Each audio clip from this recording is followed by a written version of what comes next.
Hello friends, എല്ലാവർക്കും നമസ്കാരം.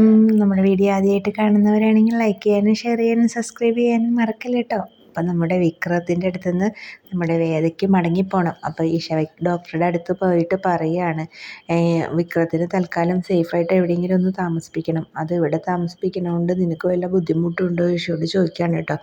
അപ്പോൾ ഈശോയോട് ഉണ്ടായ കാര്യങ്ങളെല്ലാം വേദ പറയുകയാണ്. ഇങ്ങനെയൊക്കെയാണ്, ഇപ്പോൾ വരനെ കൊന്നത് ആരാണെന്ന് കണ്ടുപിടിക്കാതെ വിക്രത്തിന് വെളിയിലേക്ക് ഇറങ്ങാൻ പറ്റില്ല. അതുവരേക്കും എവിടെയെങ്കിലും സേഫായിട്ട് നിർത്തണം എന്നൊക്കെ ഇങ്ങനെ വേദ പറയുകയാണ് കേട്ടോ. അപ്പോൾ ഈശ പറയുന്നുണ്ട്, അപ്പോൾ വിക്രത്തിന് എവിടെയെങ്കിലും ഒരു സേഫായിട്ടൊരു സ്ഥലം വേണം, അതാണ് നീ ഉദ്ദേശിക്കുന്നത്. എല്ലാ കാര്യങ്ങളും ശരിയാവുന്നത് വരേക്കും നമ്മുടെ വിക്രം ഇവിടെ നിൽക്കട്ടെ, എനിക്ക് അവൻ്റെ മുറിവും കാര്യങ്ങളൊക്കെ നോക്കാമല്ലോ, നീ ധൈര്യമായിട്ടും പോകുമെന്നൊക്കെ പറയാം കേട്ടോ. എന്നിട്ട് വിക്രത്തിൻ്റെ അടുത്ത് വേദ ചെന്നിട്ട് പറയും, ഞാൻ വീട്ടിലേക്ക് പോവുകയാണ്. വീട്ടിൽ രാവിലെ എഴുന്നേൽക്കുമ്പോൾ എന്നെ കണ്ടില്ലെങ്കിൽ എല്ലാവർക്കും സംശയം ഉണ്ടാവും. ചിലപ്പോൾ ആ സംശയം ഇവിടെ എത്താൻ സാധ്യതയുണ്ട്. അപ്പോൾ അതുകൊണ്ട് ആർക്കും ഒന്നും അറിയാത്ത പോലെ തന്നെ ഞാൻ അവിടെ പോയി പെരുമാറണം എന്നൊക്കെ പറഞ്ഞ് വിക്രത്തിനോട് യാത്ര പറഞ്ഞിട്ട് വേദ പോവുകയാണ് കേട്ടോ. അപ്പോൾ ആരെ ഫോൺ വിളിക്കാനോ ആരായിട്ട് ഒരു കോണ്ടാക്റ്റും വേണ്ടാന്നൊക്കെ പറഞ്ഞിട്ടാണ് കേട്ടോ നമ്മുടെ വേദ പോകുന്നത്. വേദ അങ്ങനെ വീട്ടിലെത്തുക കഴിയുമ്പോൾ നമ്മുടെ ശ്രീകാന്ത് സമാധാനമായിട്ട് കിടന്നുറങ്ങുക. അപ്പോൾ എല്ലാ കാര്യങ്ങളുമൊക്കെ വാസ്തവം ചെയ്തിട്ടുണ്ടാവും, വിക്രത്തിനെ വകവരുത്തിയിട്ടുണ്ടാവും എന്നുള്ള സമാധാനത്തിലാണല്ലോ കിടന്നുറങ്ങണത്. ആ സമയത്ത് രാവിലെ തന്നെ വാസ്തവൻ്റെ വിളി വരികയാണ്, ശ്രീകാന്ത് എനിക്ക് നിന്നെ അത്യാവശ്യമായിട്ട് കാണണം എന്ന് പറയാം കേട്ടോ.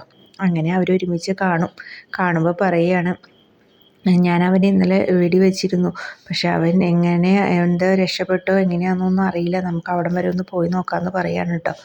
അപ്പോൾ ഈ അപകടം നടന്ന സ്ഥലത്ത് നമ്മുടെ ശ്രീകാന്തും വാസവനും പോവാണ്. അപ്പോൾ അവിടെയൊക്കെ പോയി ആകെ നോക്കുമ്പോൾ വാസവൻ പറയേണ്ട അവന് വെടിയേറ്റിട്ടുണ്ട്, വല്ലയിടത്തും അനങ്ങാൻ വയ്യാണ്ട് കിടക്കണ്ടാവും നോക്കുന്നൊക്കെ പറഞ്ഞ് ചുറ്റുപാടൊക്കെ നോക്കുകയാണ് കേട്ടോ. ആ സമയത്താണ് ശ്രീകാന്ത് ചോര വാർന്നൊലിച്ച് ഇങ്ങനെ പോകുന്നത് കണ്ടേക്കണത്.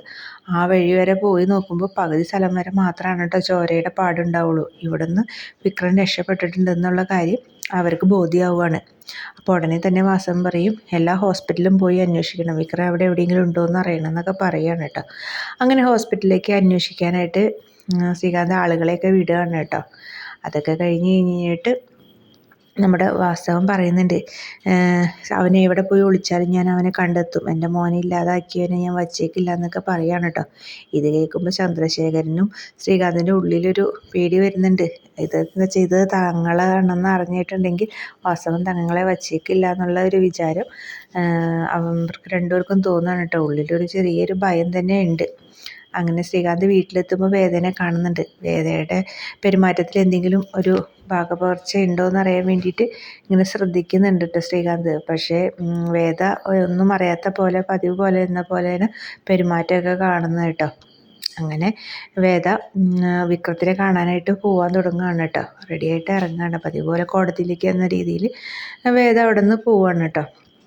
ഈ സമയത്ത് ഈശ ഡോക്ടർ നമ്മുടെ വിക്രത്തിൻ്റെ അടുത്ത് ചെന്നിട്ട് ഓരോ കാര്യങ്ങൾ സംസാരിക്കുകയാണ്. തന്നെ ഭയങ്കര ഇഷ്ടമാണ് വേദയ്ക്ക് തന്നെ എന്തുകൊണ്ടാണ് ഇങ്ങനെ നിങ്ങൾ പിരിയണമെന്ന് വരെ എത്തിയതെന്ന് അറിയില്ല. ഇതിലൊക്കെ എന്തൊക്കെയോ ഗൂഢാലോചനകളൊക്കെ ഉണ്ട്. എന്തായാലും എല്ലാം വേദ കണ്ടുപിടിക്കും, വിക്രം സമാധാനമായിട്ട് ഇരിക്കുക എന്നൊക്കെ പറയുകയാണ് കേട്ടോ. അങ്ങനെ മരുന്നൊക്കെ വച്ച് കെട്ടി മുറിവൊക്കെ ഒരുവിധം വേദനയൊക്കെ കുറഞ്ഞു നമ്മുടെ വിക്രമത്തിന്. ഈ സമയത്ത് നമ്മുടെ രാജേട്ടനും ജോസഫും കൂടി നമ്മുടെ ശ്രീനിവാസൻ്റെ അടുത്ത് വന്നിട്ട് പറയുകയാണ് കേട്ടോ, പുളിക്കനാണ് ഇതൊക്കെ ചെയ്തത്, അപ്പോൾ പുളിക്കൻ രക്ഷപ്പെട്ടിട്ടുണ്ട് എന്ന് പറയട്ടെ. അപ്പോൾ ശ്രീനിവാസൻ പറയുന്നുണ്ട്, അവൻ എവിടെ പോയി വിളിച്ചാലും പുളിക്കനെ ഞാൻ കണ്ടെത്തും, അവനെ കൊണ്ട് സത്യം പുറത്ത് കൊണ്ടുവരും, ആരാണ് ഇതൊക്കെ ചെയ്തതെന്ന് നമുക്ക് കണ്ടുപിടിക്കണം, വിക്രത്തിനെ രക്ഷപ്പെടുത്തണം എന്നൊക്കെ ശ്രീനിവാസൻ പറയുകയാണ് കേട്ടോ. എന്തായാലും നമ്മുടെ പുളിക്കനെ ഉടനെ തന്നെ അവർ കണ്ടെത്തും. അതേപോലെ തന്നെ നമ്മുടെ വിക്രമത്തിൻ്റെ അടുത്തേക്ക് വേദ എത്തിയിരിക്കുകയാണ് കേട്ടോ. അപ്പോൾ വിക്രം നിരപരാധിയാണെന്നുള്ള കാര്യം നമ്മുടെ വേദ തെളിയിക്കാനുള്ള മുന്നോട്ട് പോവുകയാണ്, അതിനുള്ള കാര്യങ്ങൾ ചെയ്യാൻ വേണ്ടിയിട്ട്. അപ്പോൾ നമുക്ക് കാത്തിരുന്ന് തന്നെ കാണാം വേദയും വിക്രമം ഒന്നിക്കുന്നത്. അപ്പോൾ നമ്മുടെ വീഡിയോ ഇഷ്ടമായെങ്കിൽ ലൈക്ക് ചെയ്യാനും ഷെയർ ചെയ്യാനും സബ്സ്ക്രൈബ് ചെയ്യാനും മറക്കില്ലേ.